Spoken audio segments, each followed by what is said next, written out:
some tips that our salt intake should not be more than 1 teaspoon per day. Our sugar intake should not be more than 10% of the total calories we eat during the day.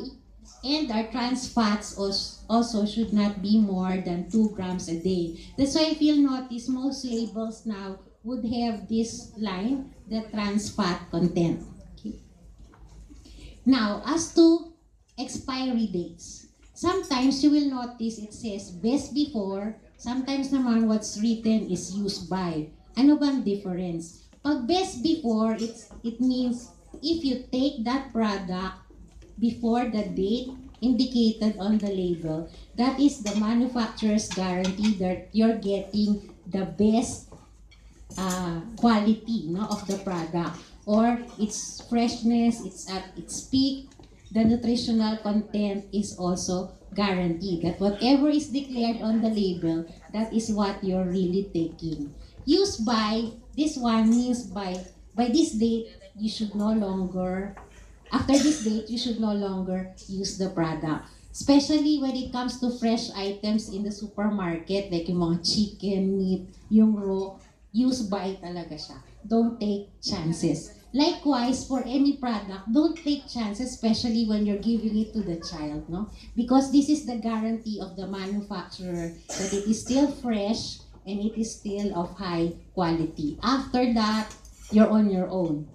And of course, we do not want to take that risk. Now, let me be specific now and go into our Laking Nido Protectado labels. Okay? So I think you have the labels on your table. So if you take a look at the front of pack, what do you see?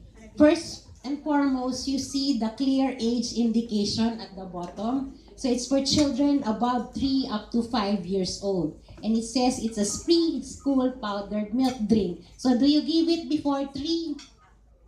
No. So that's very important information. Then you have the branded active ingredients. Branded active benefits rather, or the functional ingredients, meaning these are not really nutrients but ingredients added to the food to give some health benefit. Like in our case, we have probiotics in the form of Lactobacillus protectus. Why is it branded? It's branded because it's saying this is the specific combination of probiotic bacteria or good bacteria that Nestle is using in the product. Because mind you, even if the product says it has probiotics, it's not a guarantee that the probiotic there will work. It has to be something tested and proven. So if it is branded, then it means there is science or there are clinical studies to prove the benefits of such probiotic strains. Prebio 3 would refer to the food for the good bacteria, which is a combination of your what they call fructooligosaccharides and inulin. Now for the special ingredients like DHA, why do we call it special? Well, it means it's not a requirement for the product to have such ingredient. But that ingredient, when added to the product, will give a special edge or special advantage to your child, which in this particular case is DHA, which of course everybody knows as the fat found in the brain and eyes.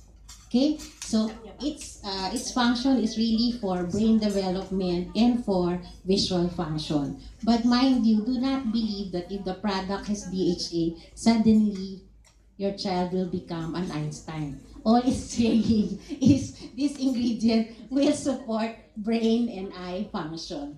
Okay, next. Then we have at the back of the pack, we have the nutrition facts. So you have the nutrition table where you have the nutritional content as well as the ingredients list in the bottom. For you to know